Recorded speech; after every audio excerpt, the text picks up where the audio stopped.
সবজি বাগান থেকে সবজি উঠাতে আমার খুবই ভালো লাগে। আজকে আমি আবারও বেগুন তুলতে এসেছি। আর আজকে বেশ কিছু বেগুন বড় হয়েছে। আমি সবগুলো বেগুন তুলে ফেলবো।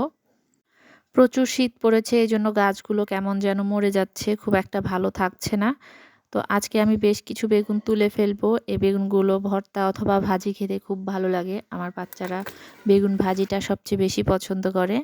ঢাকাতে কিন্তু এরকম ফ্রেশ সবজি পাওয়া যায় না। একদম মানে গাছ থেকে তুলেই খাবো এই সুযোগটা হয় না।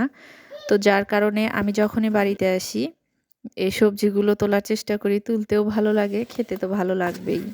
আমার আব্বা কিন্তু প্রচুর যত্ন করে গাছগুলোর।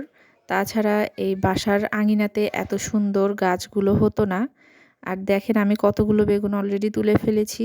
আরও অনেকগুলো বেগুন উঠাবো। খুঁজে খুঁজে দেখতে হচ্ছে, কারণ কোথায় বেগুন আছে এটা খুঁজে পাওয়া একটু মুশকিল হয়ে যায়। আর এই বেগুনগুলো যে শুধু আমরাই পছন্দ করি তা কিন্তু না, এই বেগুনগুলো কিন্তু পাখিও খুব পছন্দ করে। প্রচুর পরিমাণে বেগুন পাখি খেয়ে ফেলে। ছোট মানে ছোট ছোট বেগুনগুলোই খেয়ে ফেলে, বড় হলেও খায়। মানে এরকম আজকে আমি 7-8টা বেগুন তুলে ফেলে দিয়েছি। অনেকগুলো বেগুন নষ্ট করে ফেলেছে। বাইরে প্রচুর ঠান্ডা, মানে এত ঠান্ডা গাছগুলো মনে হয় না বাঁচবে, কারণ বেশি ঠান্ডা পেলে গাছ কিন্তু মারা যায়।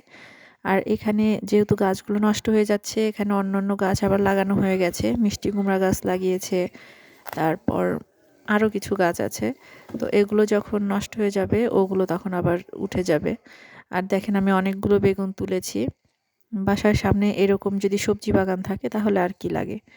আর পাখি খাওয়া বেগুন অনেকগুলো ফেলে দিয়েছি, আর এই দুটো এমনি রেখেছিলাম। আজকে এই পর্যন্তই। ভালো থাকবেন সবাই।